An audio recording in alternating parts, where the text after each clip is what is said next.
All right. Hi, everyone.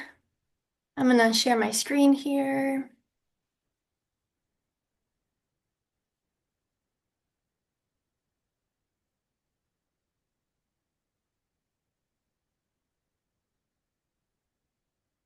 Great. Can everyone see that okay? Yes. Great. All right. And I'll depend on my co-hosts, Ryan and Brian, to admit people as they come in because I can't see that anymore with my presentation screen. All right. So thank you, everyone who's joining us today for our 2025 Great Wisconsin Birdathon Kickoff Week webinar. I'll be your host today. My name's Naomi Hadley. I'm the new donor relations coordinator at the Natural Resources Foundation, which means I'm also your new birdathon coordinator. I've had lots of fun with all the behind the scenes work to get the birdathon up and running, and I'm really honored to be here. We are joined today by two birding experts. We have Ryan Brady, who is a conservation biologist with the DNR, and we have Brian Collins, who is a wildlife biologist and educator. So just an overview of our Birdathon host, the Natural Resources Foundation. So we are a conservation nonprofit established in 1986. We work to protect our state's lands, waters, and wildlife by providing strategic funding, leading conservation partnerships, and just connecting all people with nature in Wisconsin. We do grant out over $1 million annually for critical conservation efforts and environmental education. Some of our signature programs you may be familiar with are obviously our annual Great Wisconsin Birdathon, as well as our field trips program. This year we're offering 278 amazing trips across the state. And these programs just allow us to engage thousands of people in caring about the state's natural beauty while encouraging the support of wildlife projects. If you're interested in learning more about the Natural Resources Foundation or becoming a member, I welcome you to visit our main site, wisconservation.org. I also wanted to include a quick plug for our Fat Bird Week, returning this year from May 2nd to May 9th, after last year's smashing success in its first year. This is last year's winner. It's a horned lark with a photo courtesy of Andy Raup. In the world of birds, a fat bird is a healthy bird, and their fat acts as a great source of energy and insulation. So many of the migratory birds that we'll be spotting during the birdathon this year, they pack on more than 50% of their body weight just to have enough energy for their long journeys. So we host Fat Bird Week to celebrate our chunky native birds as we learn how to help them. We do have 8 chubby contestants again this year, all ready to compete in a bracket style tournament in case you missed your March Madness. Actually, in fact, our communications team just released this year's chunky contestants on the website. So make sure you go check that out and mark your calendars for the first round of voting starting 9 a.m. on May 2nd. All right, so just a brief about the Great Wisconsin Birdathon and how it works. It is a walkathon style fundraiser, but instead of logging miles, our participants log their bird sightings. It does run through peak spring migration, April 15th through June 15th. It is a customizable experience, so how, when, and where you go birding is completely up to you. While most participants in teams choose to go birding over a day, many opt to bird over the course of a weekend, maybe once a week, over maybe the entirety of the birdathon. They can go birding anywhere in Wisconsin. So whether it be your backyard, a local park, or a route to hit all the favorite birding spots, I know our birding experts here, Ryan and Brian, are going to go into detail about kind of where to choose your spots depending on your goals. Our participants fundraise for the Birdathon by collecting donations online through the main Birdathon platform, which I'll be giving a brief tour of shortly. And your donors can choose to donate either by a lump sum or by pledging per bird species seen. All the money raised through the Birdathon goes to our Bird Protection Fund, which supports our state's highest priority bird conservation projects. These projects protect Wisconsin's threatened and endangered birds by restoring habitat, monitoring populations, increasing birding accessibility, and inspiring new bird conservationists. Um, Not only does the Birdathon give back to the birds, it also gives back to our communities. So if you're joining as a nonprofit, a school club, a library, or a bird city, you are eligible to keep 50% of the total funds that you raise for your own local bird conservation efforts. If you are signing up as an organizational team to take advantage of that 50% back, we just ask that you fill out a form during registration.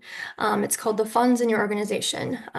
If you already registered as an organizational team and you missed that form, just let me know and I can send it to you directly so we know where to send the funds back. Sorry, it keeps advancing. And then lastly, I'll say if you haven't signed up yet and you want to join in on the fun, you can visit the wibirdathon.org. That's the main site.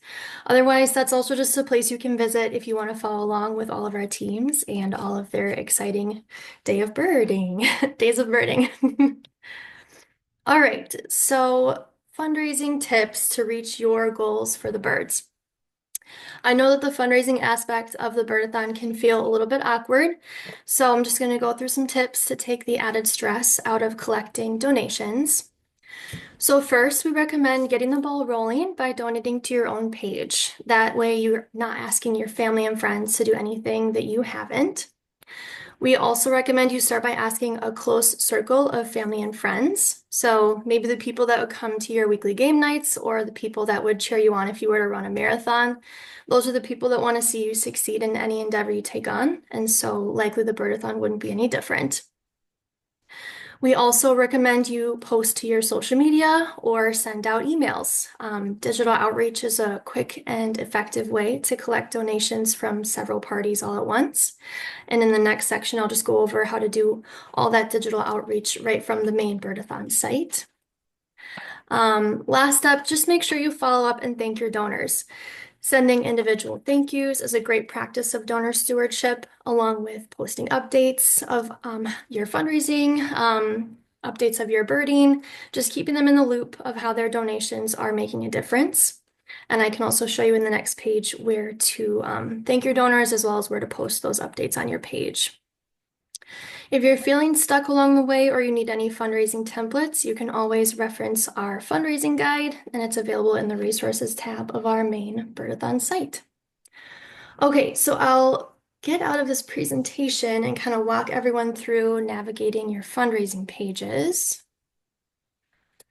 Go there. Can everyone still see this? Okay, perfect. So this is kind of the general Birdathon page. If you've already signed up and you have your fundraising page or you've joined your team or you're leading a team, this is what it's going to look like. The first thing I kind of want to just run through is the main banner down here. We have our homepage with all of our funds that have come in. Thank you everyone for working so hard to fundraise before it even started. That was great. We have all of our teams and the leaderboards in case we want to make it more of a competition, see who can raise the most money for the birds.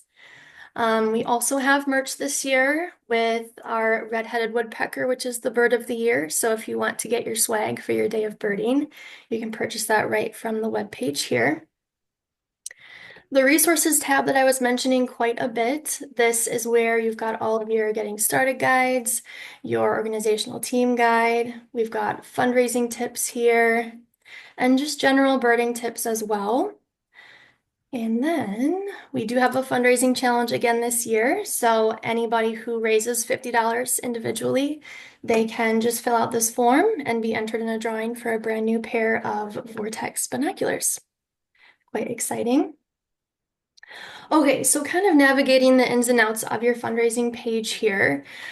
Firstly, I kind of want to just go to this My Page tab. This is your hub. This is where you've set your fundraising goal. This is where you've set the goal for how many birds you're going to see. This is where you can add your own picture. You can personalize your message. You can also see all the donations that have come in. This is where you're going to be doing all of your digital outreach if you wanted to do it on this site. It's this share button right here. This will allow you to directly share on Facebook, Twitter. If you're doing it on Instagram, you can copy the URL there. You can also do emails or text messages right from here as well. So this cool feature here, if you're doing it from your phone and you want to, see message ideas to copy paste into a text message or a group chat or something, you can just copy paste this, or you can change it however you want and then copy it straight into your text message bank, which is pretty cool. Otherwise, you can do it via email as well. All of them are going to have your personalized link so that when people go to visit that page, they'll be taken right to this main site here where they can see all your information, your fundraising, and they can choose to donate, or this would say donate or share, or join. I mean, it would say donate or join. So next thing I want to bring up, oh, one thing I did forget when sharing this on Facebook. Right now, it just says pledge it. There was an update on Facebook. Normally, it would have the Birdathon photo. There was an update on Facebook that should be resolved. I think they said the 22nd, so it would have the Birdathon photo. But right now, it really just says pledge it if you share to Facebook. So sorry about that. That was out of our control. Okay, so for the team tab here, this is mostly for our team captains in the video chat here. So this is kind of where you can see all the people that have joined your team, how their fundraising is going, their donations that they've received are all listed here for you as well, in case you feel inclined to thank people as the team captain. This is also the message board is really important for team captains to be able to get in touch with all of their team members all at once. So as team captain of our Quacks in the Foundation team, I could enter this here. I could say, hey, we're all gonna head out birding on May 15th. We're gonna meet at this park at 8 a.m. or whatever it may be. You can post this and it'll send to all the members of your team all at once. So they'll be able to see that and all be on the same page. This is also where you can add, or you can see any updates that your team has posted individually. In terms of the updates element, making sure your donors stay in the loop with your activity, and then also updating just the rest of the Birdathon community, you can do that in the activity tab here. So if you wanted to share any updates, if you wanted to share how many bird species you saw on your day of birding, you can put that all here. You can also add media such as photos, videos. You can add an Instagram post if you wanted to share something there, Facebook post, or if you wanted to share a link with your community, you can do that as well. And then when you're posting those updates, you can choose if you want it to post to the community and send directly to all your donors, or if you wanted to post it only to your page and not bother the donors, if you are like sending many, many updates. Lastly, and one of the most important is the donors tab. So this is where you'll be able to streamline invite a bunch of donors. It's where you can thank all your donors. It's where you can see all your past donors. So we do recommend everyone send at least 10 email invites. And something that's cool about the Pledge It site is when you do send out an invite, it'll continue, I think twice. It will remind them that you've invited them to donate to your cause. I just happened to put 10 emails in when I was going through and inviting. If you hit that little green invite donors button, that's where you can easily put in everyone's emails. So you can either view message ideas and then copy into, like I said, your text or your email.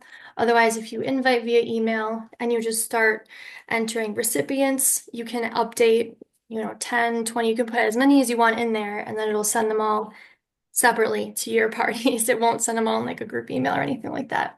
But that has customizable messaging. You can have your link there as well. And that's a really great way to go about inviting them.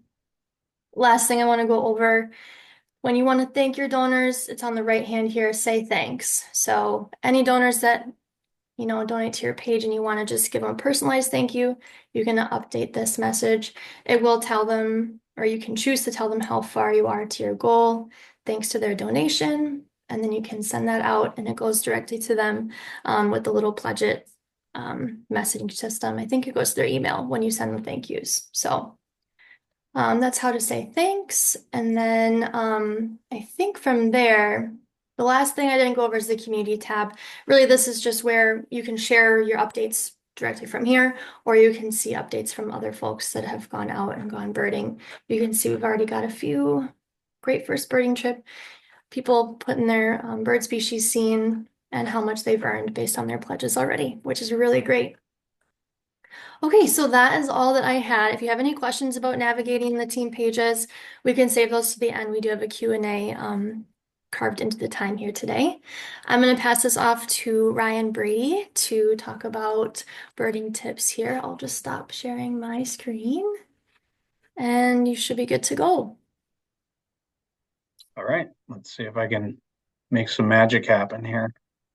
I'm going to share and then let's see, do that and that. Are you seeing a title slide? Yes, looks Yeah. great. Awesome. Well, thanks for having me. My name is Ryan Brady. I'm a conservation biologist with DNR. I'm based all the way up in Ashland, so I'm in the northern part of the state, and I do a whole bunch of different bird research, monitoring, conservation related work. And I got a really cool job, and one of the things I get to do is to participate in the Birdathon. So I have uh, been involved as a team captain of the Lake Superior eBirders every year since the Birdathon started, and I've been on the steering committee for the event since its second year. So also about a decade, I think, if I'm remembering right.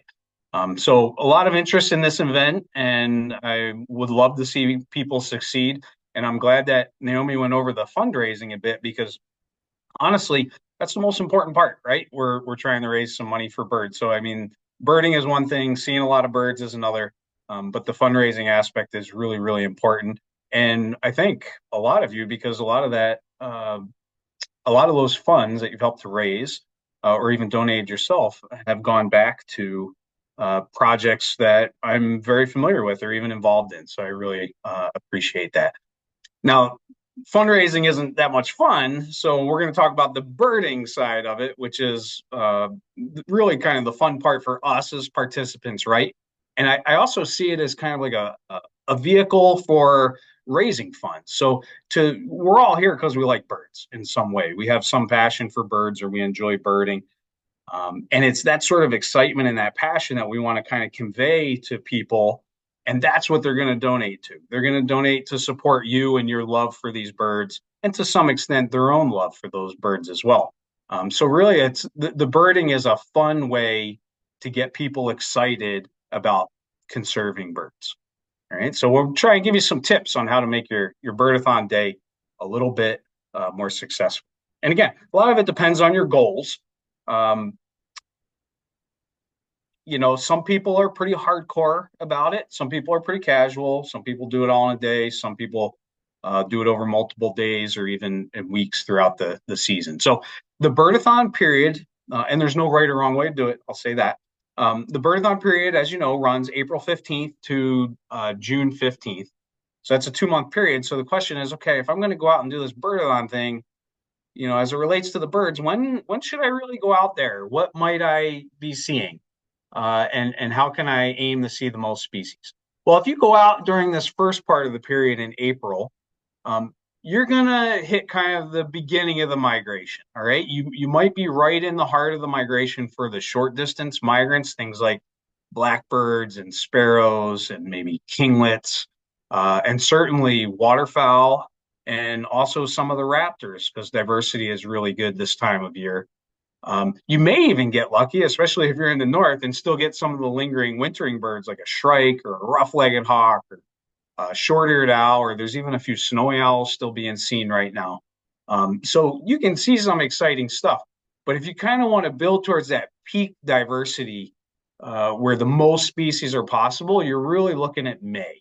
And May is well known as kind of the best birding month of the year in the birding community because that's when you're going to get a lot of those neotropical long distance migrants. So these birds like orioles and hummingbirds and thrushes and flycatchers and vireos, all these birds that are coming back from Central and South America to either pass through Wisconsin or even stay and breed later in the summer. It's also a good time for shorebirds that really start showing up. And those can really be an exciting aspect to your birdathon day. And they can also add to your species list because there's quite a few of them. You might see 10, 15, or even if you're lucky, upwards of 20 species in a day. And in May, you still will get some birds lingering. The short distance migrants, the raptors, some of the waterfowl, there'll still be enough lingering around. So now, if you're kind of delayed and you end up into June, that's okay too. Shorebird migration can be excellent still, especially the species that are heading to the Arctic, way up in northern Canada above the tree line. Otherwise, you're going to get breeding birds mostly at that time. Most of the songbird migration will have wound down. And on the upside, it tends to be a little more, a little warmer. If you like the warm weather, you can kind of be out in your t-shirts and such. The disadvantage, of course, is that brings with it the mosquitoes and the black flies and those sorts of uh, nuisance insects, if you will, although they are important, obviously. So for your time of year, if you have a choice, definitely want to shoot for May. Probably the uh, early to middle part of the month in the southern half of the state, and probably the middle to latter half of the month in the northern part of the state for maximum species diversity. All right, so then once you have that time of day, time of year, then it's okay, how do I get the right day in that window? I know I want to go in mid-May. Which day should I pick? Now, you might just have to put a date on the calendar and go out and do it, and that's fine. But you're kind of at the mercy of the weather then, and you may not end up hitting the right day. If you have some flexibility, it can really help. So with my team over the years, we've always blocked out 2 to 3 days, and we say, all right, we're going to keep these days open. And then as it gets closer, we're going to keep an eye on the weather. And then based on that weather, we're going to pick a certain day that we think is going to result in the best results. And in our case, the best results are how many species can we find in a day. So often the best day is when you have an influx of new migrating birds, when birds are actively moving around. And when do those occur? Well, in the spring, those occur on warm south winds ahead of a warm front. So ahead of some sort of low pressure system, ahead of the storm, if you will. So when you get these mild south winds, and these birds are going to ride those winds northward, and that's going to produce more birds on the landscape the following day. So that's a great time to do it. The other thing to keep an eye out for is kind of this idea of sunshine versus rainy conditions. And most people would rather be out in enjoyable, pleasant sunshine, right? It sounds like it's a beautiful day to go out and look at birds. The reality is, those aren't often the best days for seeing a lot of birds. Sometimes it means the birds are very comfortable and they end up high up into the treetops, or the raptors are way up high in the blue skies and they're hard to see. Or if it's real hot, then birds may get quiet and not sing as much. Um, Whereas if you get kind of a rainy day or a cool day, it can really bring the birds down, make them more visible. It can flood fields and draw a number of shorebirds, or herons or other types of water birds and such. So don't let the rain scare you away. And with that said, it can lead to some of the most exciting birding. Now, either way, heavy rain is bad, and you don't want to be out in thunderstorms. But maybe if the forecast is just for like an hour of those sorts of conditions, or even a couple hours, it's worth giving it a try. And then worst of all are windy conditions. Try to avoid the wind, because if it's windy, birds are going to be harder to see. They're probably going to be less out in the open. They're going to be in blowing leaves up in the trees, if it's leaf out time. And most importantly, you're not going to hear them. They're going to be very difficult to hear. So try to avoid the wind at all costs, avoid heavy rain, but otherwise be open to the idea of getting out there under other adverse conditions that might lead to some exciting bird activity. A tool that can help you kind of pick the right day once you're in that window is something called Birdcast. And this is a new technology where they are taking models of weather forecasts, essentially, and what we know of bird migration. So things like, hey, these birds are going to move on south winds ahead of these low pressure systems. And they're combining those and essentially creating predictions 2, 3, 4 days out as to how heavy the migration is going to be in your neck of the woods. So in this particular example from a few years ago, this was predicted migration over the U.S. And you can see from the legend on the right there, if it's the cooler colors, black or the blues and purples, that means light migration or even none. Whereas the warmer, hotter colors, the yellows and oranges, means very good conditions for migration, and you're likely going to see a lot of birds migrate. Now, a lot of birds migrating at night doesn't always necessarily translate to a ton of birds on the ground the next day, but it does increase your chances, and it certainly does mean there will be more birds around. So if you go to birdcast.info, you'll find lots of great stuff. And like I said, it won't predict a week or even 2 weeks out or anything like that, but it'll predict a few days out that will let you say, Wednesday night looks like a good migration night, so Thursday would be a good day to go birding. All right, once you've got your day picked, then it's all about time of day and when should I go out birding. And maybe you like to sleep in and you're going to wake up at 8 or something, and you're going to go out birding from 9 to 12, and that's fine. Maybe you really like to sleep in and you're going to go birding from 12 to 3, and that's fine too, whatever you want to do. But if you want to see as many birds as you can, then you really want to be a morning person. All right. Bird activity, especially in the spring, is going to be highest in the morning for most groups of birds.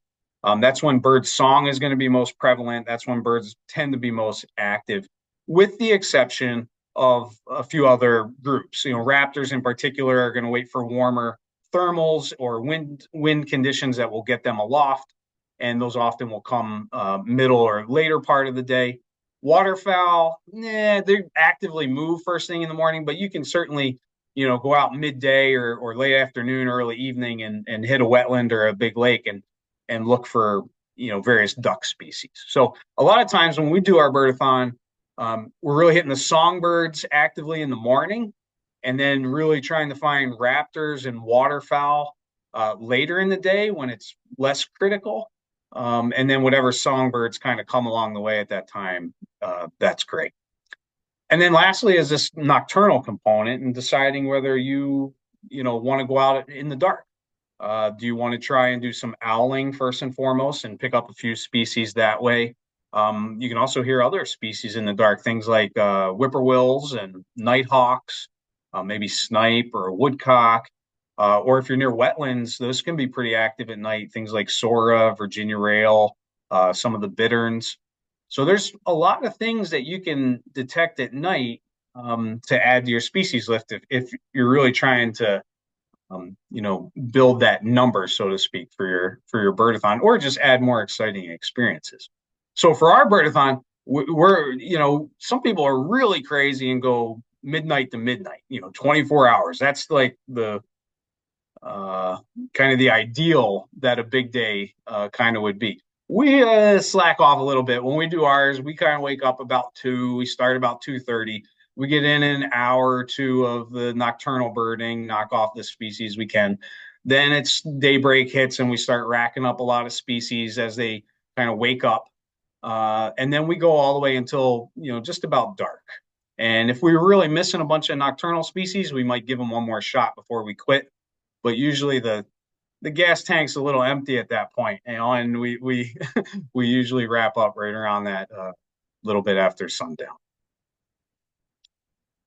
The most important tip I can probably give you for maximizing the number of species you find is to visit as many different habitats as you can. Different habitats host different species of birds.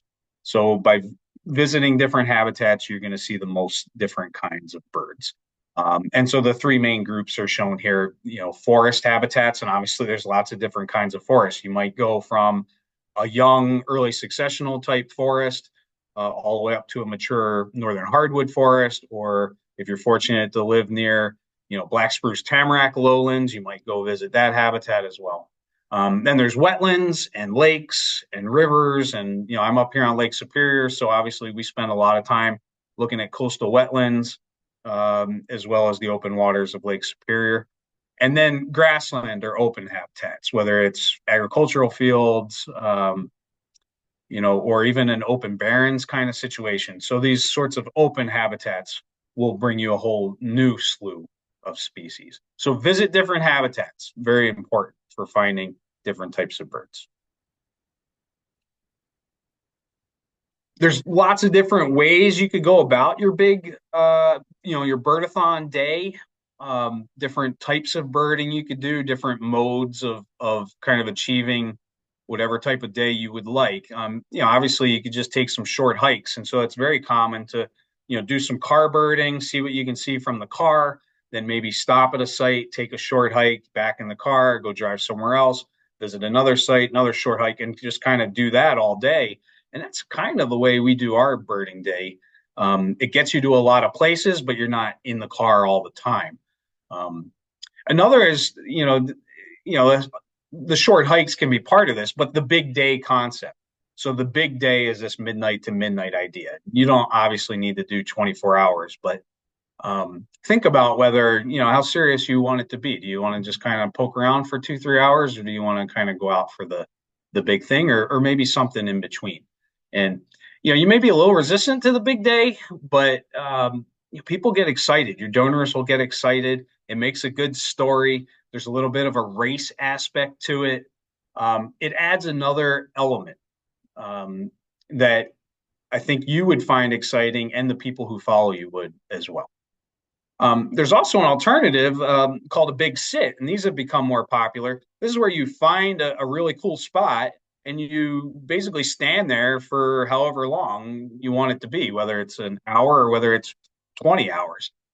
So the idea here is pick a really good spot where maybe some habitats all meet, some sort of confluence of woodland or edge and grassland and water, ideally. Or maybe it's a real migration corridor. And so maybe you pick a spot where shorebirds, it's a coastal spot. There's going to be shorebirds flying by, ducks flying by, maybe some raptors overhead, things like that. And you'd be surprised how many species you can see just standing in one spot for, 6, 8, 10 hours at a time.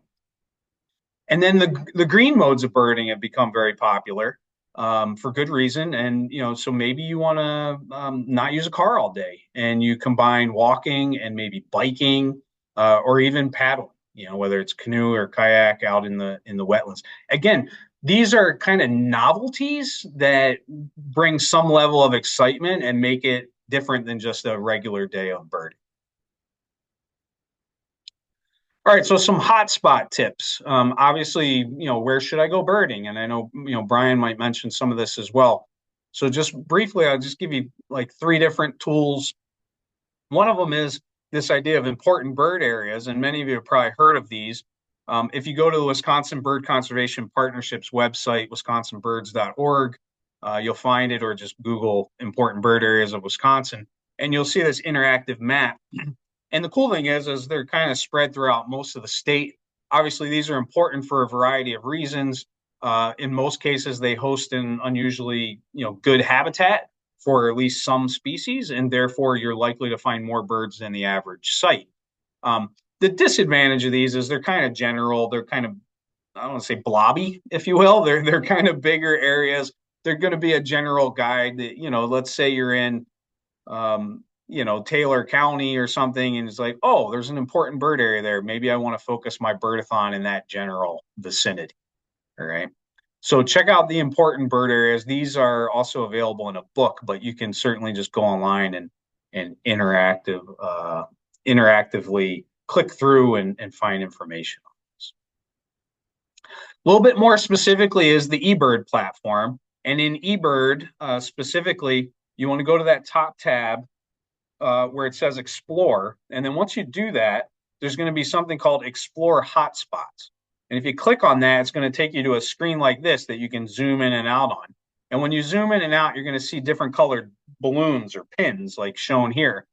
And what you want to do is look for the ones, again, that are the warm colors. The yellows and reds are the ones, these hotspots, where the most species have been seen. So this is taking all the aggregated data from people submitting their observations to eBird, kind of compiling it all, and then spitting it back out at you in the forms of these bar charts and species lists and checklists and high counts. You can even get directions to these places. So look for the ones for the warm tones, and maybe you want to include those in your route. And if you click on the view details, you can get all kinds of information about that site. We're not going to do that today, but explore hotspots in eBird can be a good way to find the good spots along your route or in your vicinity. And then lastly, I wanted to mention the favorite bird haunts of the Wisconsin Society for Ornithology. So that's our state ornithology group. For many years, decades, they produced a book called Wisconsin's Favorite Bird Haunts. Eventually, they developed that into a digital product, and it's now available to anybody on their website. So if you go to wsobirds.org/haunts, it will take you to a map. And if you kind of zoom in, this is a Marathon County example, you can go and click on all these different green icons, and it will give you the name, the location, and then you can click on the link for the description of like where to go when you get there and what types of birds you might see while you're there. So it's a really great tool, even more specific than the eBird Hotspots tool, and it taps into local expert birders who have written those accounts. So make sure that you check those. All right, once you're out there, just briefly, what do you need when you're going to go do your birdathon day? Well, the good news is you don't need much. Binoculars are probably the single most important thing. You should have a pair of binoculars. If you have a spotting scope, that's a really good idea too, but it's not required. And then a field guide of some type, and not too many people use paper guides anymore. But the good news is there's lots of other options. And so a lot of folks are using their phones these days to help with their identification. And there's a number of different apps. These are just three of the most popular ones. Merlin in the middle there, eBird Pro on the left, and the Audubon guide there on the right.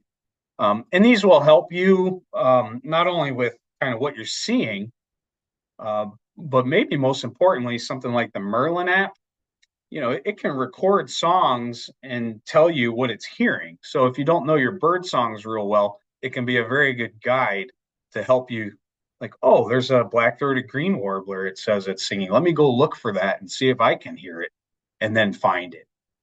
It's not perfect. It's still wrong sometimes, but it's a very good guide to help steer you to birds that may be right next to you that you didn't know were right next to you.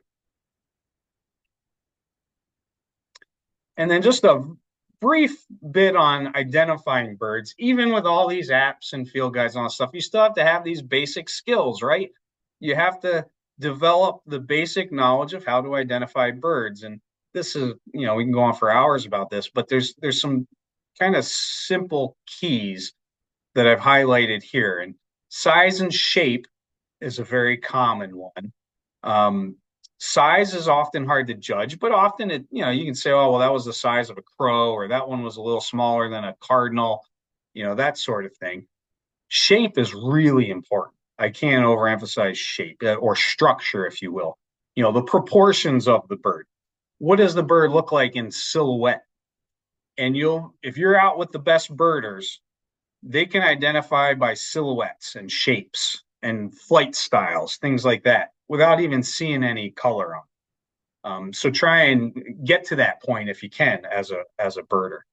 Color patterns are very useful, and that's, I think, how we all start is, well, that bird has red on the breast and a gray back and, two white wing bars, things like that. Those are important and very helpful, so do look for field marks like that. But once you do, start to study that structure really closely, and that'll come in handy later. Behavior is another really important part. What's the bird doing? And once you kind of learn the patterns of bird behavior and how birds typically do what they do, again, you will not need color as much. You'll be able to identify them based on how they act. And then lastly, habitat. That can really help dictate separating two similar species. You're like, oh, I think that might be a so-and-so, but the habitat's all wrong. It's probably not. It's probably this more similar over here. And then I don't have it on here, but song. If you can identify or calls even, if you can identify how birds sound, you will get very, very far in the bird world. And things like Merlin and other tools are there to try to try to help you along. And my only point I would make there is if you hear a song that's unfamiliar with you, go look for the bird. Don't just say, oh, I don't know what that is. I'm going to move on.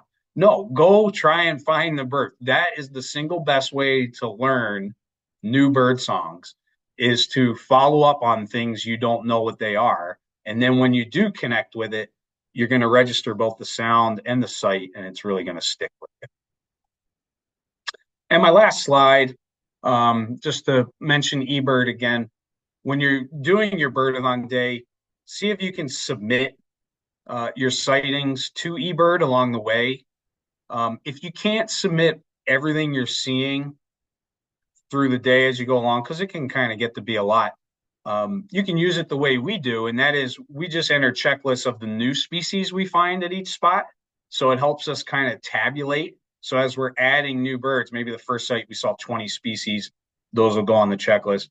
Maybe by the time we get to the 15th site we visited, we might only add one new species at that site, and we'll put that in our checklist and so forth. And so each of these pins here on this map that you see is a checklist. And then you can use what's called the trip reports feature. And the trip reports is where you can just take a whole bunch of your checklists and compile them into one report. And it makes it really handy because then it's all available on one link. It will aggregate all of your checklists and stats to tell you how many species you saw, numbers of each individual species along the way. And it's unique to that individual trip report. So this is our 2017 report, but it's kind of cool because we have one of these for every year that we've done this, at least in the last 7 or 8 years. So it's kind of fun to go back, look at our different routes, see how the species numbers compare and things like that. So get your stuff in the eBird if you can. And like with most things, eBird not only takes your information and makes it useful, it also gives back and provides you with some fun stats and useful tools, which is a great transition because Brian is going to talk next. I will stop sharing. We're going to do Q&A at the end. Brian's going to go into eBird a little bit and talk about some of those other tools and how we might use those in our Birdathon capacity. So Brian, why don't you take it away?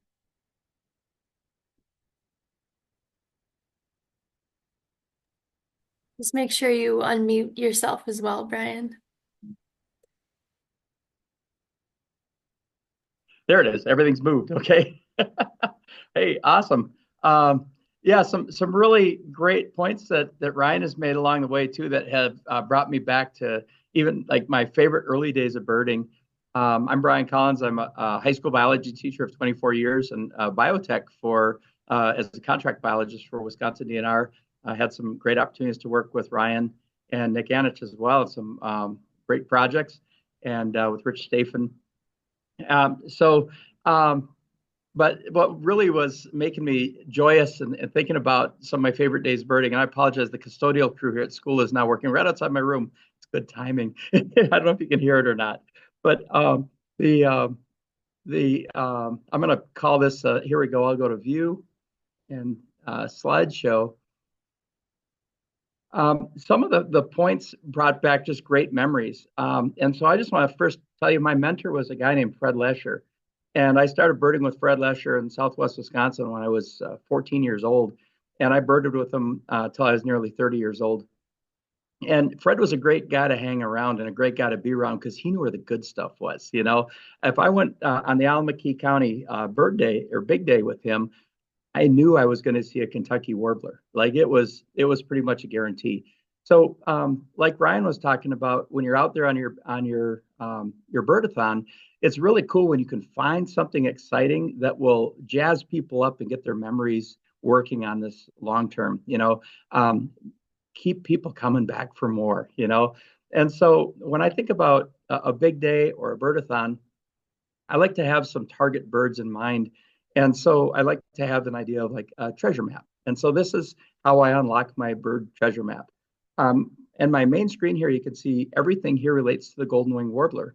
And what you'll see are basically 3 different screens sort of embedded here. And I'll actually take you through some eBird in a little bit. But you can see the Wisconsin Breeding Bird Atlas too. You can see some kind of close-up zoom in of a hotspot for golden wing warblers.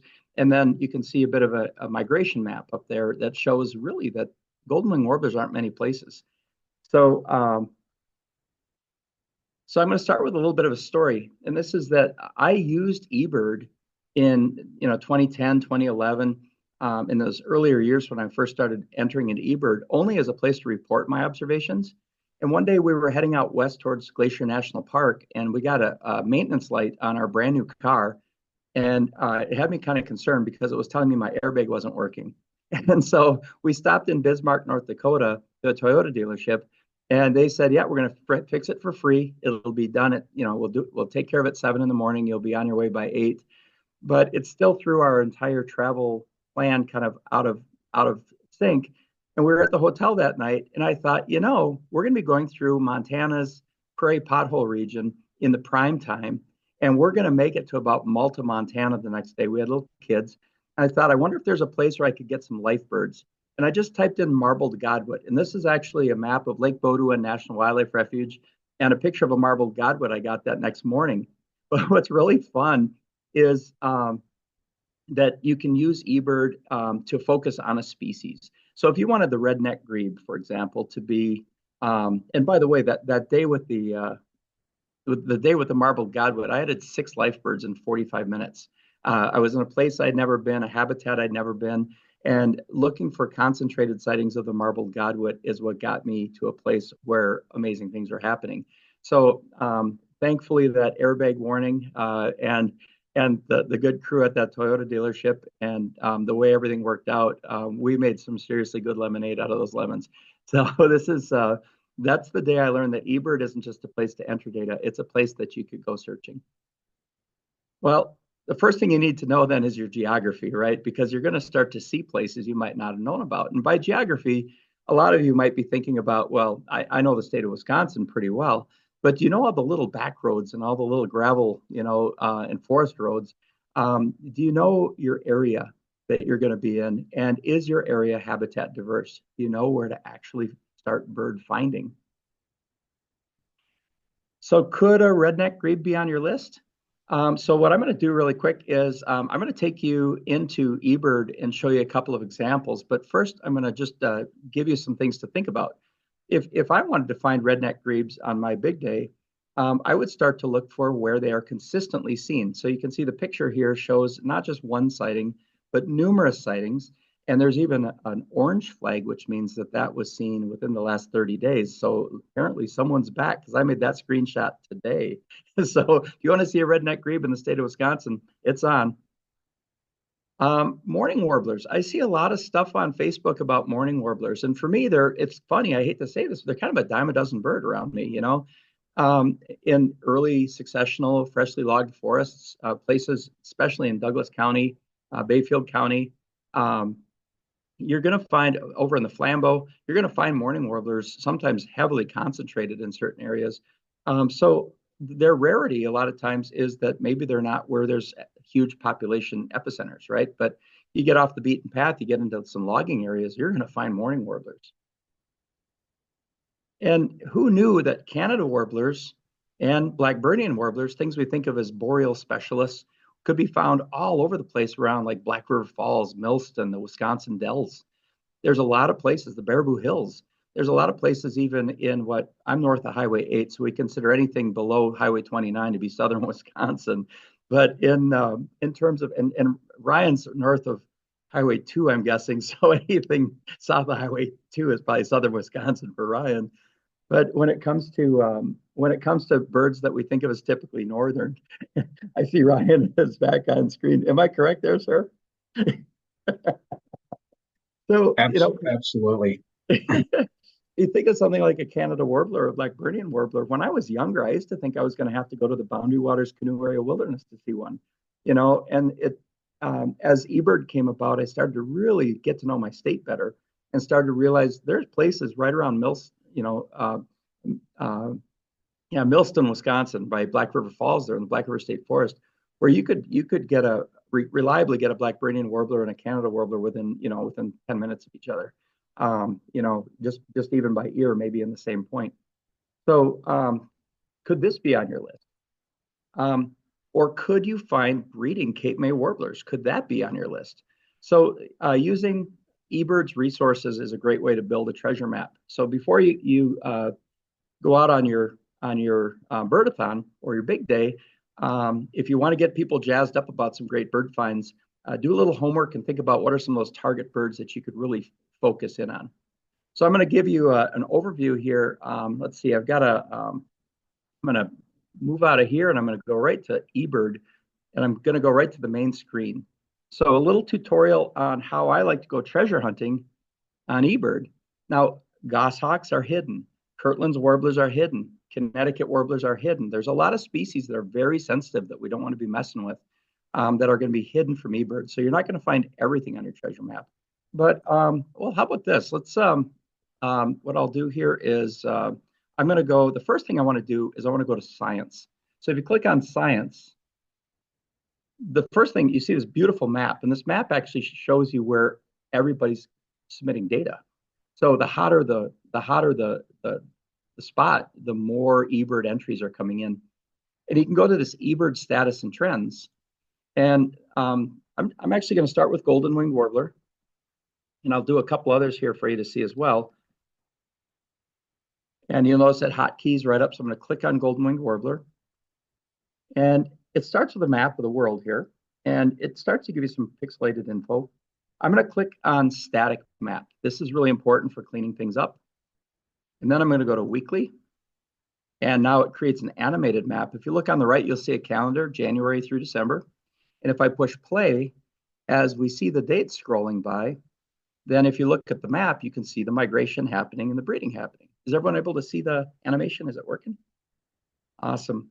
So what we can do then is I can go to my drop-down menu on the right and choose a date. Let's say I was going to focus on May 10th. And the question is there going to be a golden winged warbler within good proximity of me?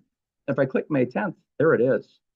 So you can, and I'm a little bit nervous about what happened if I pinch zoomed in on my screen right now because we're in a Zoom, but you can zoom in on that and get a little higher resolution. By May 10th, it looks like there's a lot of birds arriving on territory, but they're still all the way down in southern United States. And you have a really good chance of catching a golden winged warbler in good habitat anywhere in the state of Wisconsin at this point. If you're a little bit later, let's say, how about the 31st of May? Well, guess what? They're all on breeding territory now. There's very few migrants trickling in, and you're probably going to want to be in a place where they're breeding. So that gives you your second tool. And that second tool, let's see, how do I move my menu out of the way of my bar? I'll just do this. Another tool then would be if you go to eBird, ebird.org/Atlas, WI, that's the Wisconsin Breeding Bird Atlas version 2. And it'll load here. Should load here. It's thinking. There we go. So this is the Wisconsin Breeding Bird Atlas 2. And I'm sure a lot of the birders who are on the Birdathon contributed heavily to this atlas as well. But let's go exploring. So you click on Explore, and I want to generate a species map for the golden winged warbler. And you'll see, oh, here we go. There it is. Golden winged warbler. I'll click on that. And now it's going to generate that map of where they breed. And I'm looking for dark purple and black because those are confirmed areas. So let's say I happen to be down in the Black River Falls area, or yeah, right around here. I could zoom in and I could start looking for markers, and I could start looking for confirmed breeding areas near Black River Falls. It looks like is that Highway 54, south of 54, pretty good. Maybe maybe there's a couple places by Millston, not so much. It looks like I'd probably want to be looking around Highway 54 there, kind of in some of the maybe more logged areas. You can click on a C for confirmed, and you can actually see, hey, Randy Hoffman found those birds on the 17th of July and the 21st of June. A pretty good chance you can be at their breeding height at the end of May. So so you've got your eBird map, animated map that shows you when a particular species is migrating, and then you can use that to try to see, well, if it's the breeding season, where would I find one? Let's see. And then there's other tools as well. I just lost my train of thought here, but I'm going to go back to eBird here. Oh, let's say I didn't know what a golden wing warbler sounds like. I can go to another site called allaboutbirds.org. And in allaboutbirds.org, same thing. I could type in golden winged warbler. And I find it, hotkeys up right there again. I'll click on it. And now I've got a few things that I can look at. I can go to life history and I can also look for sounds. So, and I'm not sure if it'll actually play the sounds that I choose, but here's one that was recorded in Maryland on May 29th. I'll hit.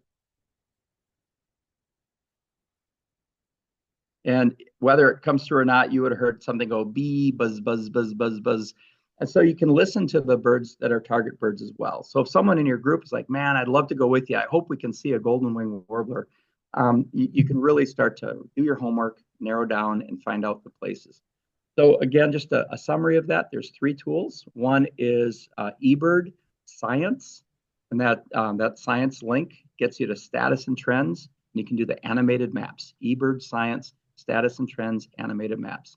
The second one is ebird.org/Atlas WI. That's the Breeding Bird Atlas second version 2 there.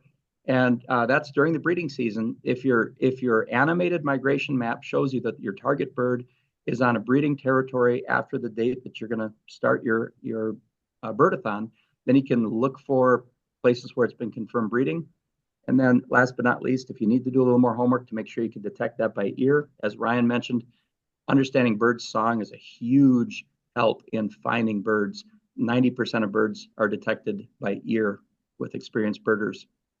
You can learn those songs there. And as Ryan said too, it's really important, if you don't know a bird when you hear it, go find it, because you're going to make a formative memory that you will never forget. So I'm just going to jump back to my slideshow and then kind of wrap up here. We're getting close to going overtime here, so I'm just going to make sure we can got a couple add-ons here as well. So just a couple slides. So let's talk a little bit about habitat. I'm going to tell a quick story.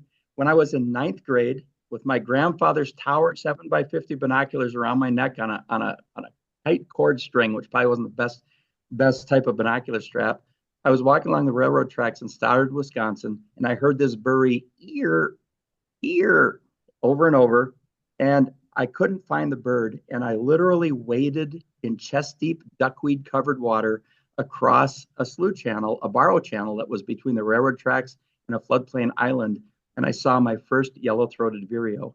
And from that day, as a freshman in high school, covered in duckweed, looking at this beautiful lemon-colored bird, chunky lemon-colored, goes right into it. Someone's got to put that in the Fat Bird contest, right?